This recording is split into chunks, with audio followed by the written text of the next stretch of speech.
Bismillahirrahmanirrahim. Assalamualaikum warahmatullahi wabarakatuh. Di sini kami akan mempresentasikan hasil kegiatan praktikum kami dengan judul Identifikasi Makronutrien dan Gugus Fungsi Senyawa Organik. Adapun kami dari kelompok 5, perkenalkan saya Levita Pratiwi. Lalu anggota dari kelompok 5 yaitu ada Hakiki Latifah Aisyah, ada Luziana Wati, Muhammad Imam Al-Fakih, Nila Aulia Safitri, Rida Al-Kausar Hardi, Cindy Rindang, dan Ulfatur Rahmi. Nah, adapun tujuan dari praktikum kali ini yaitu yang pertama ada menentukan reaksi identifikasi ikatan rangkap pada senyawa karbon alifatik dan yang kedua yaitu menentukan sifat-sifat karbohidrat secara kualitatif. Selanjutnya adalah latar belakang dari praktikum kali ini adalah karbohidrat merupakan suatu asupan yang sangat dibutuhkan oleh dalam pembentukan energi untuk tubuh kita melakukan aktivitas. Sehingga tubuh membutuhkan asupan karbohidrat yang cukup untuk tubuh karena karbohidrat juga akan sangat berdampak pada tubuh.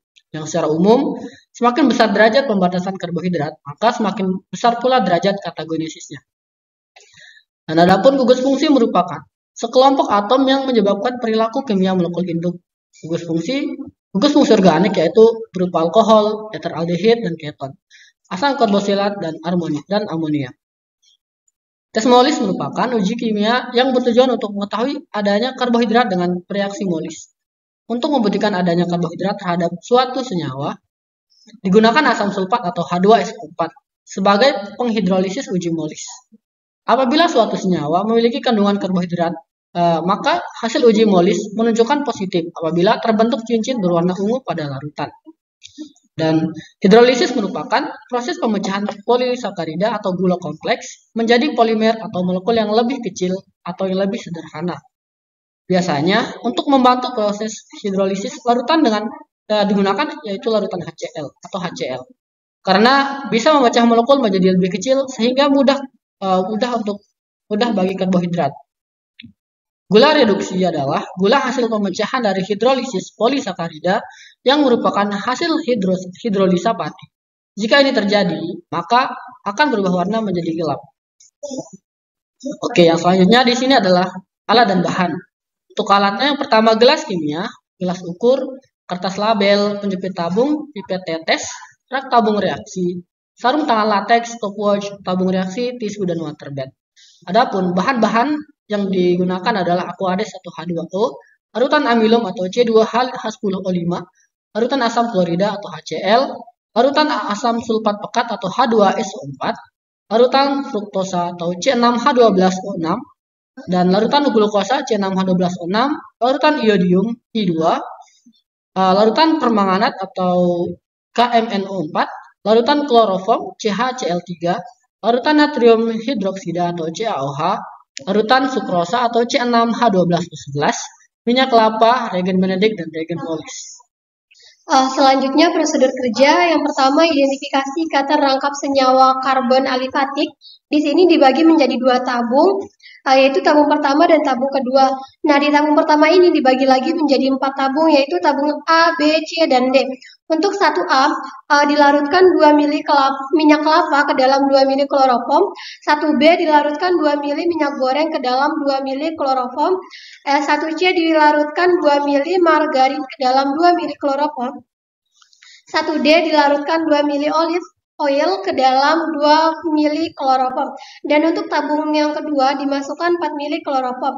Dan masing-masing diteteskan larutan KMNO4 5 tetes pada tabung reaksi 1 dan 2 dengan jumlah yang sama. Selanjutnya diamati perubahan warna yang terjadi, maka terlihatlah hasilnya. Yang kedua, uji karbohidrat. Untuk yang A, tes Benedict dibagi menjadi 4 tabung, yaitu tabung 1, 2, 3, dan 4. Nah, untuk tabung 1 dimasukkan 2 mili larutan Benedict atau label glukosa. Tabel 2 dimasukkan 2 mili larutan Benedict label fruktosa. Tabung 3 dimasukkan 2 mili larutan Benedict label sukrosa. Tabung 4 dimasukkan 2 mili larutan Benedict label amilum. Untuk keempat tabung ini dimasukkan 2 tetes karbohidrat, lalu dipanaskan dalam water bath selama 2 menit. Amati yang terjadi, maka perubahan warnanya itu akan terlihat. Untuk yang B yaitu tes molis dibagi menjadi 4 tabung, tabung 1, 2, 3, dan 4. Tabung 1, 2 mili glukosa dimasukkan, tabung 2, 2 mili fruktosa dimasukkan, tabung 3, 2 mili sukrosa dimasukkan, dan tabung 4, 2 mili amilum dimasukkan. Dua tetes bereaksi molis diteteskan pada masing-masing tabung reaksi, tabung 1, 2, 3, dan 4, lalu 2 mili H2SO4 dimasukkan pada tabung reaksi. Maka hasilnya akan terlihat. Kemudian yang C adalah hidrolisa disakarida. Di sini kita menggunakan dua tabung, yaitu tabung 1 dan tabung 2. Tabung 1 ditambahkan 3 mili larutan sukrosa 2% dimasukkan. Kedua 3 mili aquades dan 3 tetes HCl pekat juga ditambahkan. Kemudian dipanaskan pada air mendidih selama 5 menit, lalu didinginkan dan dimasukkan 3 tetes NaOH. Kemudian pada tabung 2 juga sama, ditambahkan 3 mili larutan sukrosa 2%, ditambahkan 3 mili aquades dan 3 tetes HCl pekat, dipanaskan pada air mendidih selama 5 menit lalu didinginkan. Kemudian dimasukkan 3 tetes NaOH. Kemudian setelah dingin, kedua tabung ditambahkan reagen Benedict, kemudian dilihat hasilnya. Kemudian yang D adalah hidrolisa polisakarida. Di sini juga kita menggunakan dua tabung 1 juga tabung 2. Tabung pertama itu kita tambahkan 3 mili larutan amilum, kemudian 3 tetes HCl pekat, dan lalu kita panaskan, dan sisa larutan dinetralkan dengan 3 tetes larutan NaOH 1M dan 3 tetes reagen Benedict ditambahkan. Dan kemudian kita lihat hasilnya. Kemudian pada tabung 2 kita tambahkan 3 mili larutan sukrosa 2% dan dimasukkan dan 3 tetes iodium. Kemudian dilihat hasilnya. Kemudian kita bandingkan. Selanjutnya adalah hasil pengamatan.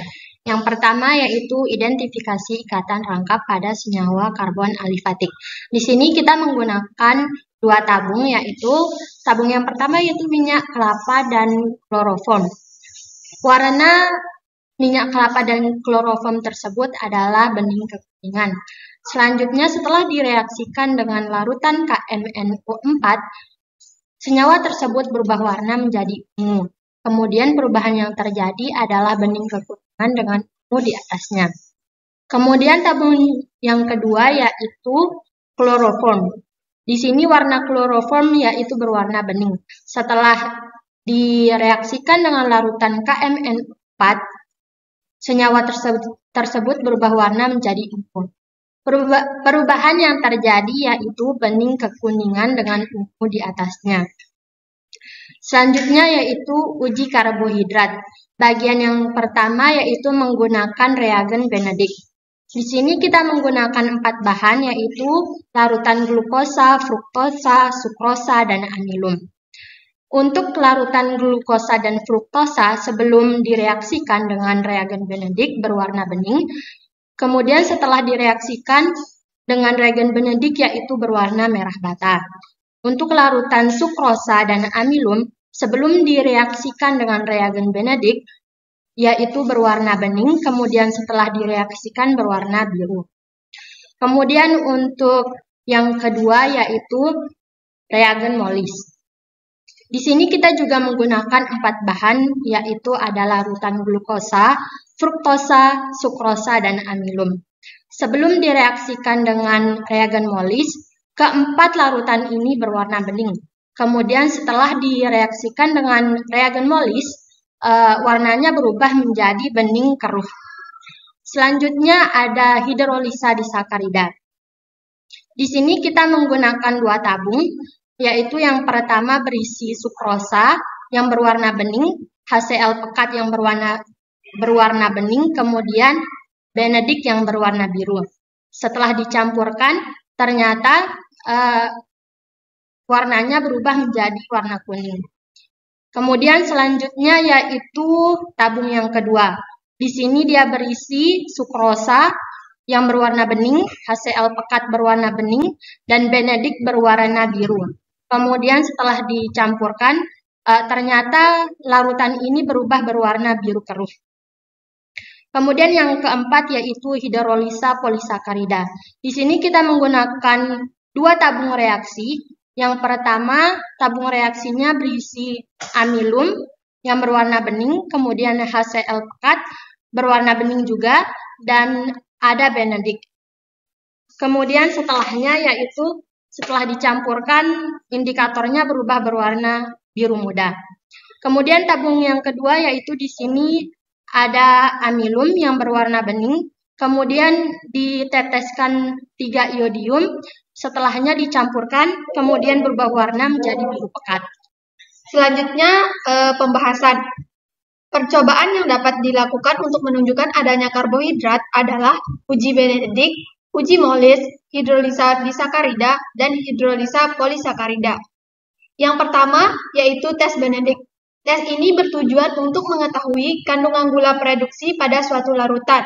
Jika dari tes Benedict menghasilkan endapan berwarna merah bata, menandakan zat mengandung gula produksi. Pada praktikum yang telah kami lakukan, glukosa dan fruktosa menghasilkan endapan berwarna merah bata, sedangkan pada sukrosa dan amilum menghasilkan warna biru yang menandakan pada sukrosa dan amilum tidak mengandung gula produksi. Uji yang kedua yaitu tes Molis. Tes ini bertujuan untuk mengetahui ada tidaknya karbohidrat di dalam sampel menggunakan reagen Molis H2SO4. Hasil positif ditandai dengan terbentuknya cincin ungu. Pada teori, yang mengandung karbohidrat adalah glukosa dan sukrosa. Namun, pada praktikum yang telah kami lakukan, untuk glukosa dan sukrosa menghasilkan warna bening keruh. Hal ini disebabkan karena kurangnya H2SO4 yang kami gunakan, atau bisa juga karena reaksi Molis yang kami gunakan sudah terkontaminasi.